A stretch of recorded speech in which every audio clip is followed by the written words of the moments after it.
কোশ্চেনে আমরা দেখব রেসপিরেটরি সাবস্ট্রেট কি জিনিস। রেসপিরেটরি সাবস্ট্রেট কি? তো রেসপিরেশন মানে কি? শ্বসন। সাবস্ট্রেট মানে কি? শ্বসনের ফলে যে সমস্ত বস্তুগুলো জারিত হয়ে গিয়ে শক্তি উৎপন্ন করে তাকে রেসপিরেটরি সাবস্ট্রেট বলে। The name of the most common respiratory substrate.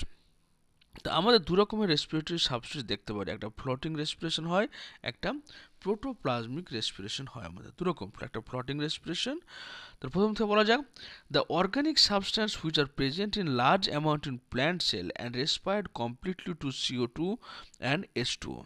অর্থাৎ যে সমস্ত বস্তুগুলো, জৈব বস্তুগুলো উদ্ভিদ বা প্রাণীর শরীরে প্রচুর পরিমাণে থাকে এবং যারা কমপ্লিটলি জারণ হওয়ার ফলে CO2 এবং H2O তৈরি করে। যেমন দেখুন C6H12O6, এটা অক্সিজেনের উপস্থিতিতে জারিত হওয়ার ফলে কি তৈরি করছে?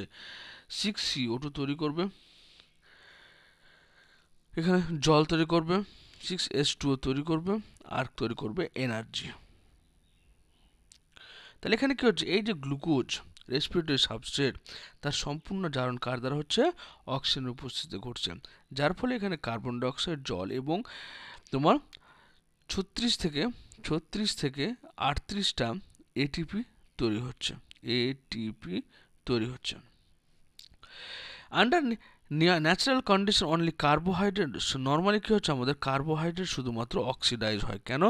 কারণ কার্বোহাইড্রেট কী হচ্ছে? এমন একটা সাবস্ট্রেট, যদি তুমি খাবারের সময় প্রোটিন, লিপিড, কার্বোহাইড্রেট গ্রহণ করো, তা আমাদের শরীরে সবচেয়ে বেশি ডাইজেশন বা শ্বসন করবে কার্বোহাইড্রেট। কার্বোহাইড্রেট হচ্ছে তোমার হাইড্রোফিলিক মলিকিউল, এবং কার্বোহাইড্রেট এনার্জি উৎপন্ন করার কাজে ব্যবহার করা হয়। লিপিড ক্ষেত্রে ব্যবহার হয়, লিপিড এনার্জি উৎপন্ন করার ক্ষেত্রে ব্যবহার হলেও লিপিডকে স্টোরেজ ফুড হিসেবে রাখা হয়।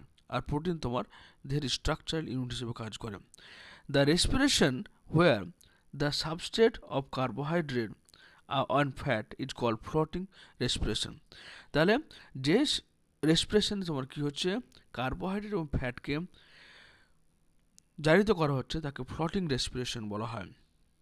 If the carbohydrate are used after storage become acute, then other protoplasmic substrate may be used.